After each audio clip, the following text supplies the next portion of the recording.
Many great houses have come and gone over the years, but the fate of the lost Cracker Castle is a story that deserves to be told in detail. Hi everyone, my name is Ken. Welcome to This House. In 1863, Jonathan Pierce hired the controversial and conspicuous architect Charles B. Clark to design his dream home. Clark responded with possibly the oddest residence in St. Louis history, a Second Empire-style castle that would tower above the Lafayette Square neighborhood.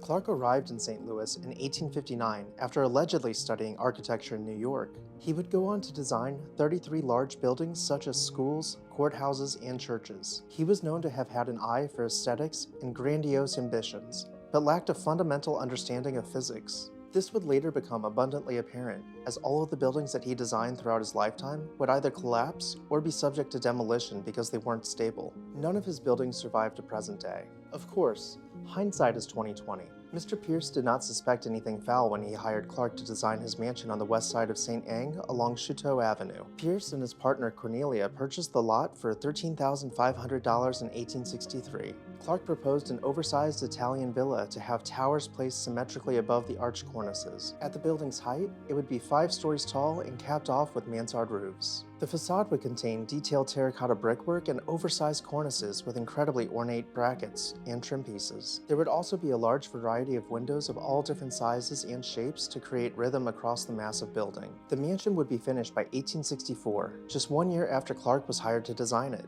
The total cost of the mansion was a whopping $115,000, or the modern equivalent of over $2 million.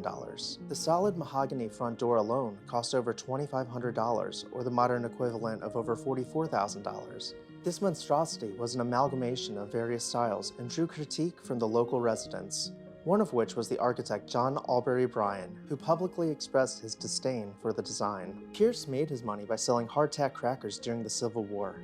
His crackers would stay good for a long time, which made them perfect for soldiers to eat them while away at battle. Of course, the war would not last forever, and neither would Pierce's income. With no one to sell his crackers to, he desperately wished that he hadn't spent such an exorbitant sum of money on creating his castle. In 1867, he took out a mortgage on his house just so he could survive while trying to find a buyer.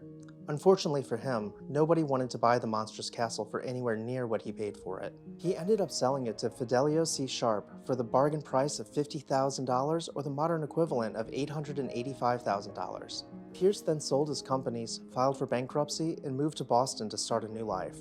Fidelio Sharp lived out the rest of his years in the Cracker Castle until he passed away in 1878. After Sharp passed, the house went to auction where an attorney by the name of Charles Pierce would submit the highest bid for $13,950, or the modern equivalent of only $246,000. Charles Pierce would enjoy this castle until the structure was finally put to the test. In 1896, a massive tornado tore through Lafayette Square neighborhood, ripping off the roofs of many houses and causing severe damage to many others. The Cracker Castle was no match for the strong winds, as the massive 90-foot tower collapsed into the dining room, demolishing the house. Charles Pierce was not able to manage the repairs and decided to simply abandon the castle's ruins. It was said that what remained of the only standing tower became a home for pigeons. No buyers could be found for the remains of the Cracker Castle.